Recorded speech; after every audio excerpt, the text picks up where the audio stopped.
Okay, listen, being embarrassed is kind of a lot like smoking, right? Because for yourself, it could be extremely harmful, right? But it also could be secondhand and somehow more dangerous. I'm turning 30 for the next 30 days until my birthday. I'm gonna be telling you something embarrassing I did that I thought to myself, like, if I'm going down, well, bitch, we are going down together. 2 years ago, my husband had started this new job, and his boss was this French woman who he got along with so well that she invited us to go have dinner at her house with her and her husband. So great and thoughtful to anyone else who isn't a picky eater. How can I, as a grown adult, tell another grown adult how you say, we don't eat, that shit looks disgusting? Because my husband's boss was just a sweet baby angel, she asked him, like, what is Brittany's favorite food? Like, what is her favorite food of all time? To which my husband responded, she loves steak. Okay, true. I am always down to go to Flavor and Pam Town for a nice, juicy meat. Ew. To which she responds, perfect. I am going to make her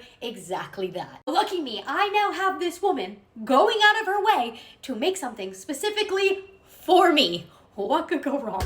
Still living in New Jersey at the time, and his boss lived in New York City, so we had to like bus it in. Got to her apartment, and I'm immediately panicking, okay? Because this apartment is so small that I just know if I let out a single fart, I'm going to accidentally create a gas chamber, okay? But the view, bitch, woo, so amazing that even if I did accidentally end us all, at least the scenery was nice, okay? Makes it a little less shitty. If you're wondering, like I was wondering, she did tell me how much she paid for it. It was $6,000 a month. We're all sitting around the kitchen, getting to know each other better, which is mostly because we're sitting on top of each other. Time has come, and my husband's boss is like, okay, I'm gonna start frying up the meat, and you know what, Brittany? Because you love meat so much, I'm gonna make yours first. And to myself, like, yes, bitch, I am so hungry, and I am really hoping for some American-sized portions, okay? Because nothing in this world will make me bleed more red, white, and blue than a heart attack on a plate. Watching her as she slams that big ass juicy piece of meat onto the pan, and I could just tell this is not her first rodeo. She flips the meat over and then turns to me and goes,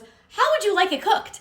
Very rare or rare? It took everything in me to not be like, neither, bitch, cooked, okay? I'd rather not see a movie montage of the cow's life flash before its eyes in its final moments. Before I could even say anything, my husband threw me one of these looks like that I know very well to mean, you better suck it up. I take my food from my husband's boss and I look at it just knowing that my plate has pita on speed dial. We're all sitting down, eating at the coffee table, and I am fully ignoring the afterbirth that is now on my plate. Once again, my husband gives me a look like, bitch, just please, can you just eat a little bit, just try it. Every fiber of my being was screaming, okay? And against my better judgment, I go ahead, I cut the steak, I go and put it in my mouth. I tell you, gag reflex, I do know her. Because the minute it touched my throat, bitch, I threw up onto my plate. This moment, I do not know who or what is redder, okay? Me, or the glob that just came back from the back of my throat,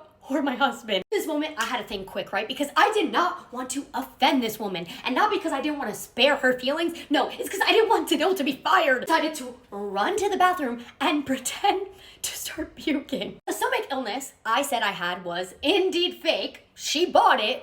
The throw up was very much real, okay? And so was the first, second hand, third hand, fourth embarrassment that everyone is feeling in that moment.